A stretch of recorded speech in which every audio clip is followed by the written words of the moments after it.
Okay, so I've been asked to do a tutorial on how I put in a fake background. I'm not going to use the same image that I posted just because I already flattened everything and I don't know what actions I actually used.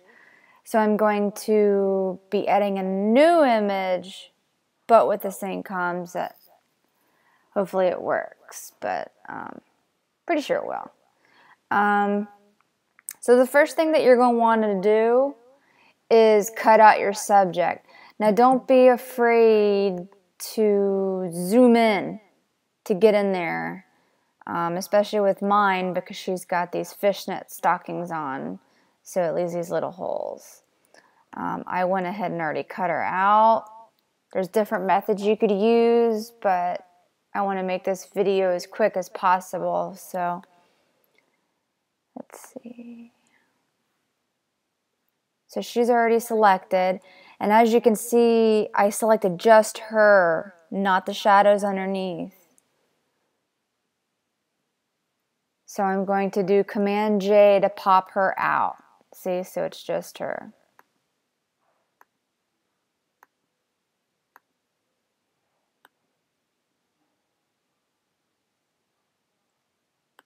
But I noticed a little problem, so I'm going to go in there and fix it.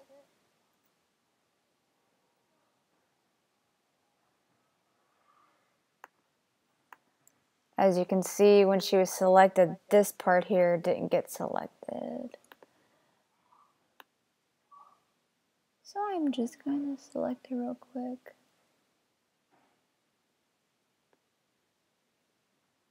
There. That should be it. So then Command J to separate her. And I usually do this a couple of times and look around because that's how you would catch something like that. Okay. So now I'm not going to use any actions yet at all. If you want, you can go ahead and do skin smoothing if your client needs it. But other than that, I don't do any type of GTG actions or anything like that because we want the white balance to all be the same. So let me bring in my Shutterstock image.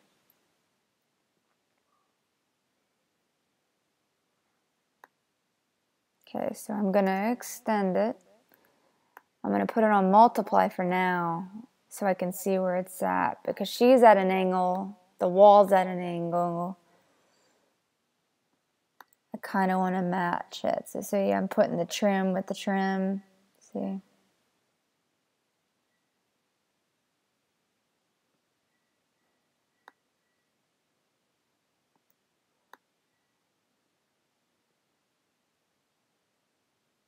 Doesn't have to be perfect. Press enter. Normal. Okay. So now what we've got to do is we can move this. We got to fill in this spot here. Depending on what version of Photoshop that you're using, you can use the clone tool. I'm going to try to use, since I have Creative Cloud, edit, fill, make sure this is content aware over the Shutterstock image or the image that you're using to be your background. Okay. And then I'll see if it fills it in for me. Sometimes it works, sometimes it doesn't.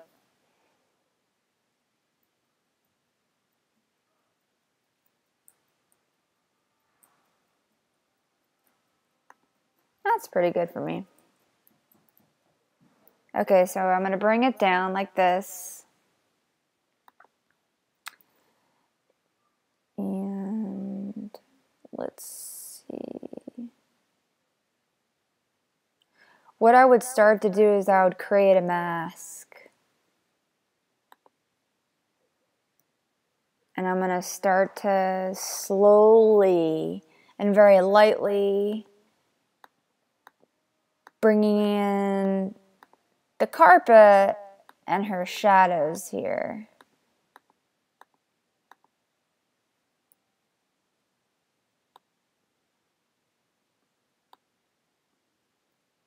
So it looks like worn wood, you can see.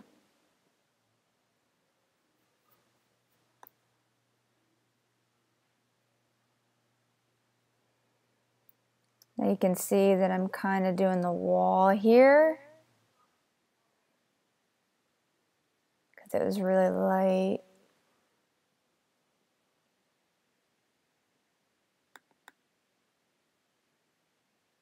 It's okay to have some shadowing.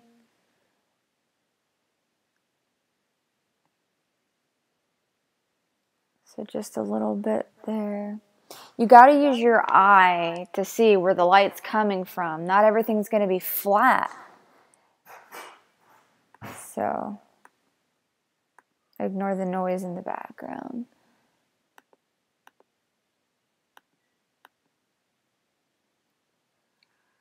Okay, so when you think you've got it where you want it,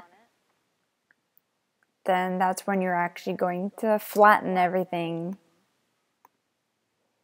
That's the only way that you're going to be able to get the GTG actions to work, because they work off of a flattened background locked image.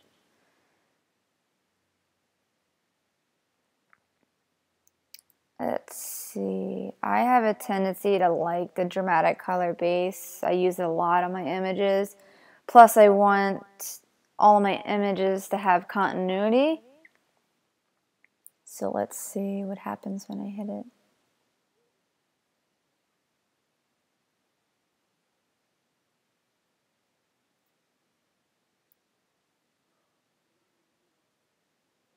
My goal for this is to have a nice warm look to it. I'm going to go ahead and do the sentimental base too and see which one I like out of the best. The sentimental has a nice warm base. The only thing is it does an overall coverage even over highlights, and sometimes I don't like that. Let's see, okay, so that's sentimental. That's dramatic. Sometimes what I'll do is I'll use both. I'll take the sentimental and put it on top, and I'll lower the opacity. Not much, but just enough to give it a little bit of that, what I want. So now I'm going to flatten. I don't like too much stuff going on, so I flatten a lot. That's why I lose sometimes what formula I use. So now I want to sort of create a movable light of some sort. I think, is it innocence? There's just so many. I think it was 3 nails workflow. Yeah, movable sunlight. Let's try blinding fire. I want something warm, not white, because then you're really going to see that. I have a tendency to see where the light source is coming from. Now remember, when the sun is directly hitting somebody, you are going to get a haze. I like that kind of there. You can always adjust the scale here. You can always adjust the opacity here, lower, more, or even mask out parts you don't want. So say I don't want it to hit the knee so much down in here. I'll mask that part. So you can see. Sometimes I experiment and I'll do 2.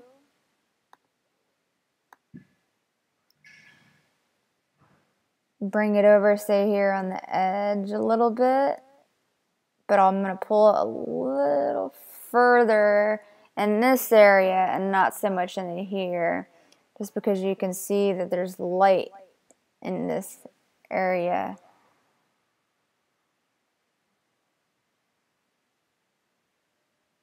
So I did that. And And like I said, you can always go in and lower the opacity just a tad. I like hazes. Now there wouldn't be a haze so much down here, or the whole image would be hazed if the sun reached out that far. So I'm going to flatten. And now this is where you experiment, to be honest. It's all up to you. I don't have any of these memorized. So what I would do is go through, press play, see what happens. If you don't like it, delete it. Now I kind of like that, but I'm going to lower the opacity a bit. 50. See, I still got that warmth, but then I also got that vintage feel that I like. And sometimes you can keep going. Adds a little bit more to it. I think third pose is one that I used.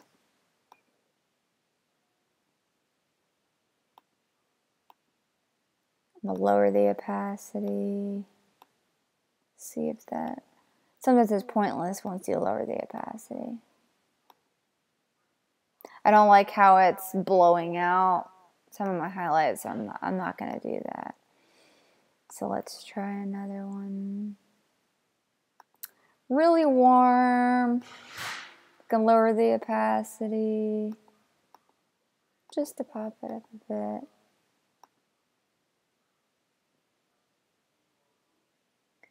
Really, that's so much I would do. Like I said, it's all up to you on what you want to do. And I have a tendency to, I always flatten. But you saw the beginning image. This is the after image. Same concept with the other one you saw before. And if you have any more questions, just let me know. Thanks.